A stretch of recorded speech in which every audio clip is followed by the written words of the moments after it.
Selamat pagi anak-anak Miss kelas 7. Bagaimana kabarnya? Miss harap siswa-siswi Miss kelas 7 masih tetap semangat, sehat, dan selalu dilindungi oleh Tuhan. Baiklah anak-anak Miss, hari ini kita berjumpa kembali dalam proses pembelajaran secara online. Tetapi sebelum melanjutkan materi untuk hari ini, marilah terlebih dahulu kita mendengarkan lagu yang sepenggal ini.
Injil yang menyapa kita pada pagi hari ini diambil dari Lukas 6 ayat 1 sampai 5. Begini bunyinya.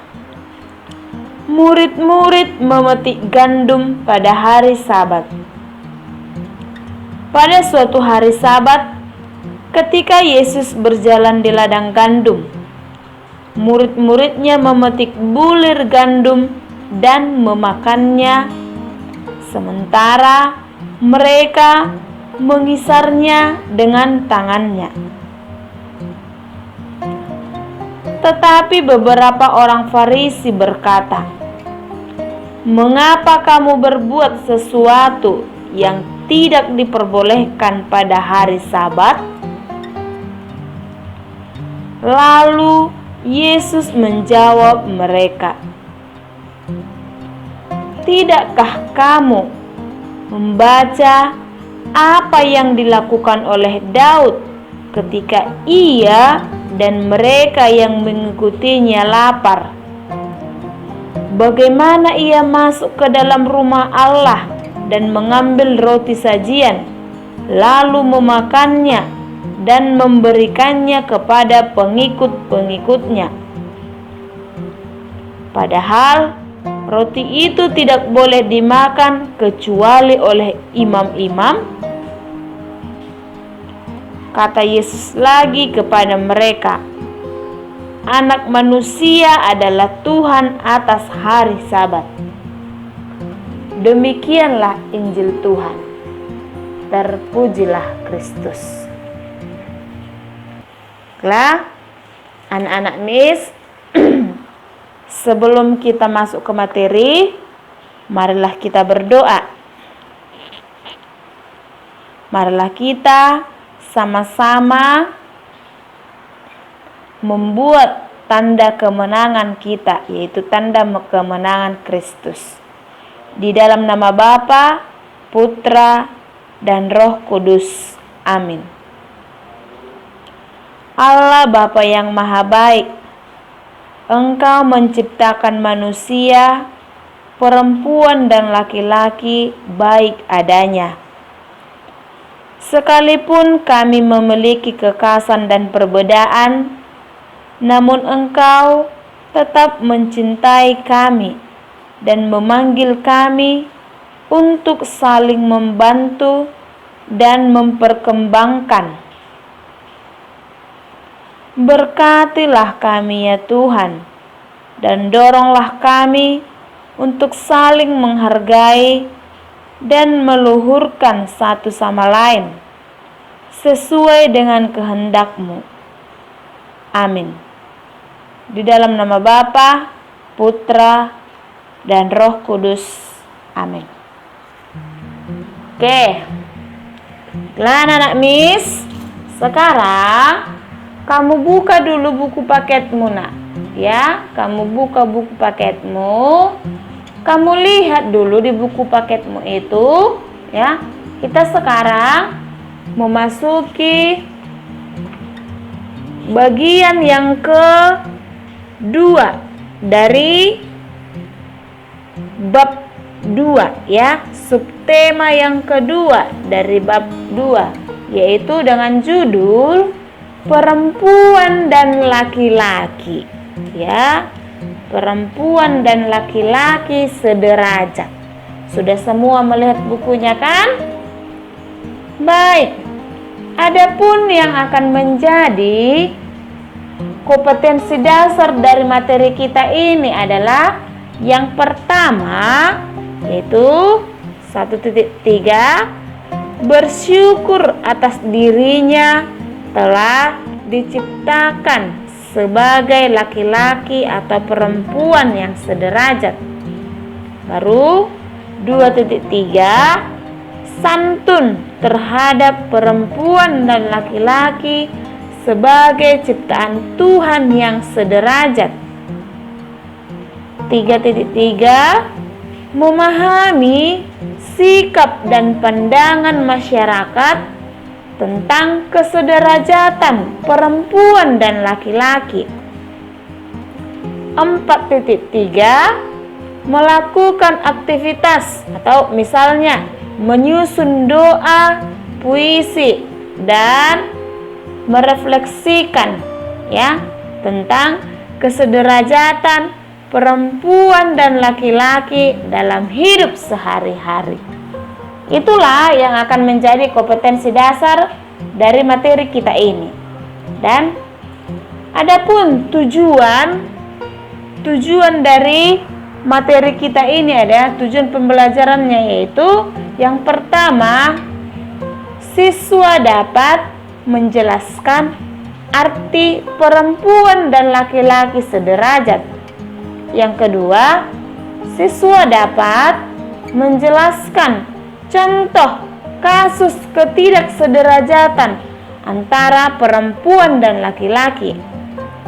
Yang ketiga, siswa dapat menjelaskan contoh yang memperlihatkan kondisi sederajat antara perempuan dan laki-laki.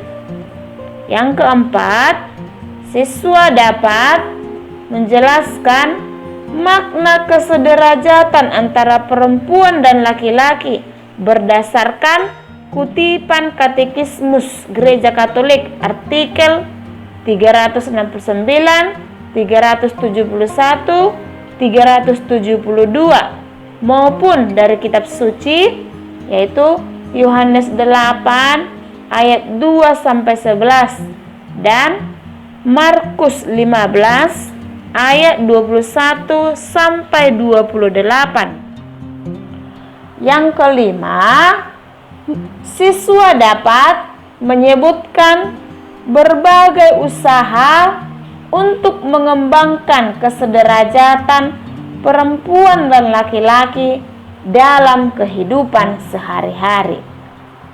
Itulah tujuan pembelajaran kita pada hari ini. Oke, sekarang kita masuk ke materi kita sekarang ya nak.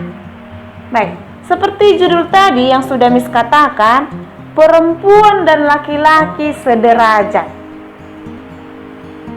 Baik, kata kunci dari materi kita ini, dari judul kita ini adalah sederajat.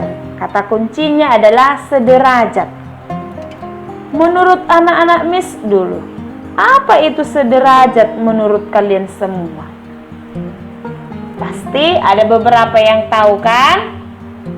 Baik, biar Miss jelaskan ya, bahwa sederajat adalah berada pada tingkatan yang sama, baik itu kedudukan, pangkat, jabatan, perlakuan, perhatian, dan kesempatan. Ya. Nah, perempuan dan laki-laki itu dikatakan sederajat apabila keduanya sudah berada pada tingkatan yang sama. Ya, sudah berada dalam tingkatan yang sama dalam memperoleh kesempatan, dalam mengembangkan diri, dan untuk mendapatkan status sosial dalam masyarakat. Ya. Baik, kita sudah memahami arti sederajat. Sekarang kita mau melihat dalam kehidupan masyarakat kita lah dulu, ya, dalam kehidupan sekitar kita, ya. Apakah laki-laki dan perempuan itu sudah mendapatkan perlakuan dan kesempatan yang sama atau sudah diperlakukan sederajat? Baik, bisa kamu jawab dalam dirimu sendiri, nak. Ya, seperti yang bisa kamu lihat dalam sekitaran kita ini. Ya. Baiklah, perempuan dan laki-laki itu belum mendapatkan kesempatan dan perlakuan yang sama. Dan itu berangkat dari pengamatan kita terhadap orang yang ada di sekitar kita atau terhadap masyarakat tempat tinggal kita. Ya. Jadi menurut Miss, kesederajatan itu Miss lihat masih kurang, ya, belum pas. Ya. Nah, tidak bisa dipungkiri bahwa dalam kehidupan masyarakat memang masih ada kesenjangan antara perempuan dan laki-laki dalam hal memperoleh perlakuan dan kesempatan. Dan itu dipengaruhi oleh beberapa faktor, ya, beberapa faktor. Salah satunya adalah budaya. Ini adalah yang pertama. Faktor yang pertama itu budaya dan latar belakang keluarga kita masing-masing, ya. Salah satunya adalah budaya dan latar belakang keluarga kita masing-masing, ya. Karena kita sangat dipengaruhi oleh budaya dan juga latar belakang kita. Jadi itu akan sangat mempengaruhi perlakuan kita terhadap laki-laki dan perempuan. Oke, kita baru saja melihat pandangan masyarakat terhadap laki-laki dan perempuan yang belum sepenuhnya sederajat dan masih ada kesenjangan antara laki-laki dan perempuan dalam pandangan masyarakat. Nah, sekarang kita akan melihat pandangan gereja terhadap laki-laki dan perempuan, Ya. Ya, silakan kamu lihat di buku paketmu, yaitu Kejadian 1 ayat 26 sampai 27 ya. Lihat dulu di buku paketmu ya. Nah, di teks kitab suci kita akan mendapati bahwa Allah menciptakan manusia itu menurut gambarnya. Laki-laki dan perempuan diciptakannya mereka. Ya, bisa kamu baca dulu nanti teks kitab suci dari Kejadian 1 ayat 26 sampai 27 itu ya, Nak. Ya. Nah, jadi jelas bahwa bukan hanya laki-laki yang diciptakan Allah, tetapi perempuan juga diciptakan. Ya. Maka yang dimaksudkan di sini manusia bukan hanya laki-laki, tetapi juga perempuan juga, ya. Jadi bukan hanya laki-laki saja manusia, perempuan juga adalah manusia, ya. Karena sama-sama diciptakan oleh Allah. Jadi laki-laki dan perempuan itu sama-sama citra Allah, ya. Laki-laki dan perempuan itu sama-sama citra Allah. Laki-laki citra Allah, perempuan juga adalah citra Allah. Bahkan kalau kita lihat lebih jauh, maka kita akan menemukan bahwa laki-laki dan perempuan itu diciptakan oleh Allah sederajat. Ya, Allah menciptakan laki-laki dan perempuan itu sederajat, ya. Yang satu tidak lebih tinggi dari yang lain, ya. Nah, seperti yang tertera di kitab suci Kejadian 2 ayat 18 dikatakan, tidak baik kalau manusia itu seorang diri saja. Ya, Allah mengatakan, yaitu Aku akan menjadikan penolong baginya yang sepadan dengannya. Itulah yang dikatakan oleh Allah. Jadi jelas bahwa perempuan dan laki-laki itu sama dan sederajat. Baiklah, sekarang Miss bertanya, apanya yang sama sekarang ini? Ya, apanya yang sama sekarang ini?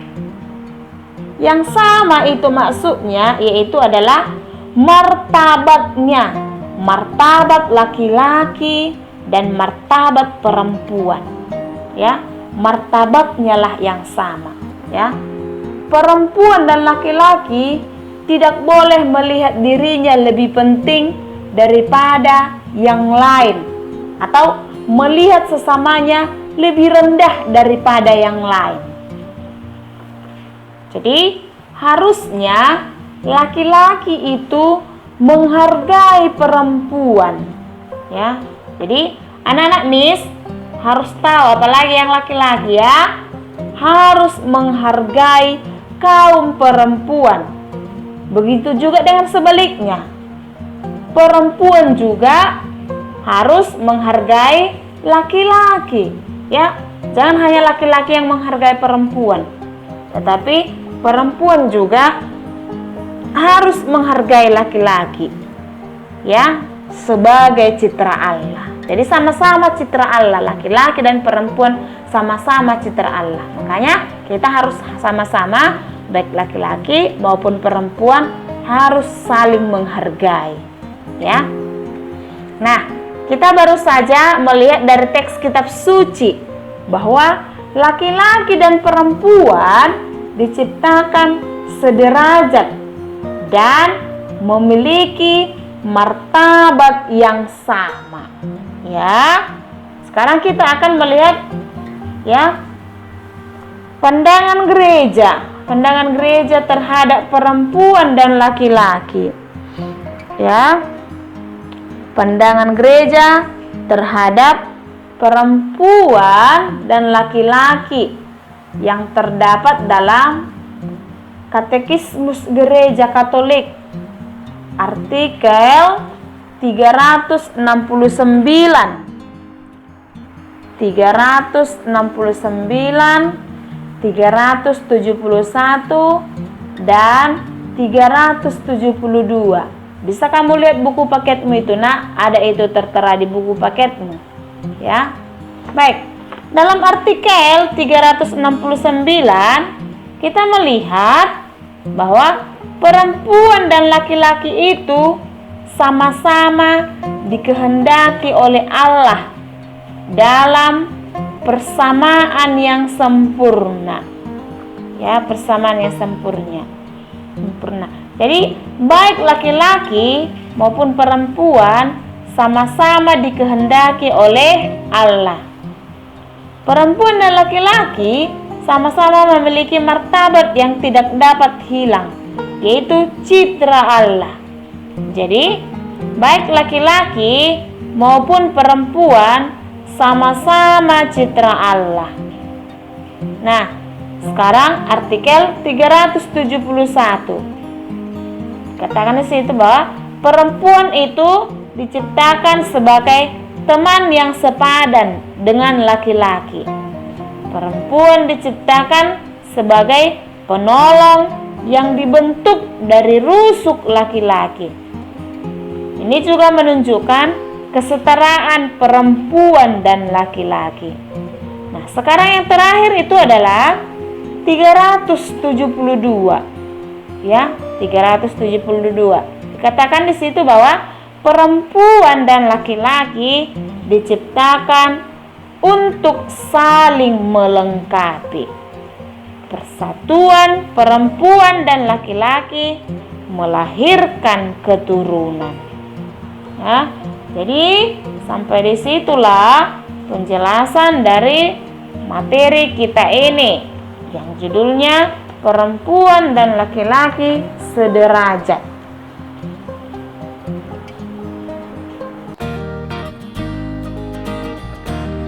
Baiklah anak-anak Miss, tak terasa waktunya sudah selesai.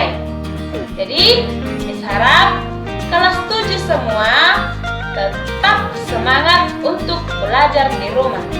Sampai di sini pembelajaran kita di pagi hari ini. Bye.